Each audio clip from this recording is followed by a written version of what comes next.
Roger, John, Madden, and the camper van, and this lighting is no good. What can we do? Okay, I guess that's it. I did spend 40 minutes today trying to match up batteries and flashlights, and just could not get one to work, and I don't have money to buy more batteries now. So here we go. And I'm putting my blanket over me because it's kind of cold here in Jalapa, Mexico, up in the mountains. So we're getting close to Halloween, right? And Day of the Dead, my first Day of the Dead in Mexico. I'm so excited about it. I can't stand it. Uh, so that's befitting to talk about scary shit. Talk about taking risks and scary shit. Now, I just related the story of when I killed the dog in El Diamante, and that had me for days. I picture somebody saying, "You tell that story a lot." I'm still trying to make sense out of it. I'm still trying to get my hands around what the fuck happened there. How could I have done that? That's not. It makes no sense that I was that courageous. I'm not that courageous, but in that case, I was. So I'm going to tell a story about 3 years ago up in the Appalachian Mountains. It's very similar. Uh, I drive a camper van, old vans with mechanical problems, and I break down a lot and need help.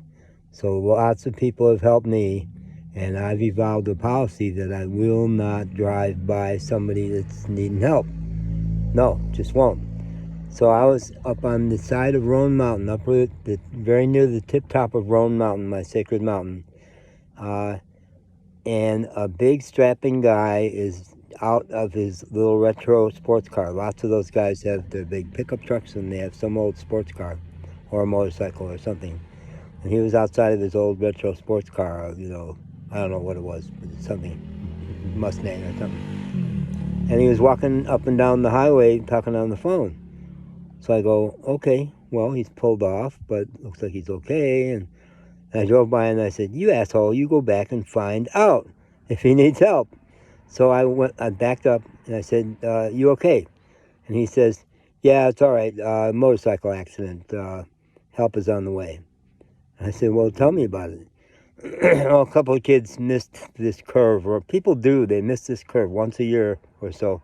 He was a fire and rescue guy. He says, they missed this curve and they went off into the woods. And I can see the motorcycle down there, can't see the bodies, and nobody's answering. So I pulled off. And I said, "Where was it?"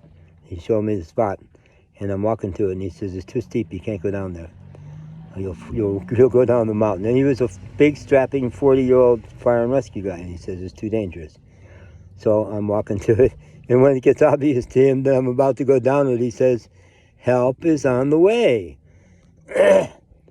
And these words, they weren't my words, they were given to me, came out that said, "Yeah, but I'm here now." And I meant it. And as I was walking towards the not cliff, but very steep embankment, I said, "I don't know what I'm going to do. I don't know. I don't know first aid really." But there are people, and I swear all these words went through my head real quick. There are people, I'm a person, I'm going to do something. And I picked up speed, and I could have gone right down the mountain, but I hit the motorcycle. And the girl was conscious. They both were conscious, but he was in too much pain to talk. But I was maybe 10 feet away from the girl, and she was scared shitless. And all I was able to do was to sit there with her and tell her, "Help is on the way. Hang on, it's going to work out." Because she was so in shock, and she was not injured, really. He had a bad broken leg. And they had to be medevaced out by helicopter, and when when it was clear that I was not needed anymore, I got out of there because the rescue folks did come.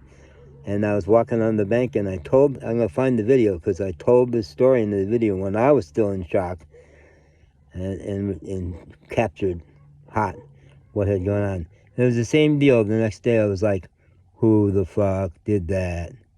That's some person you don't know." But I'm getting to know him.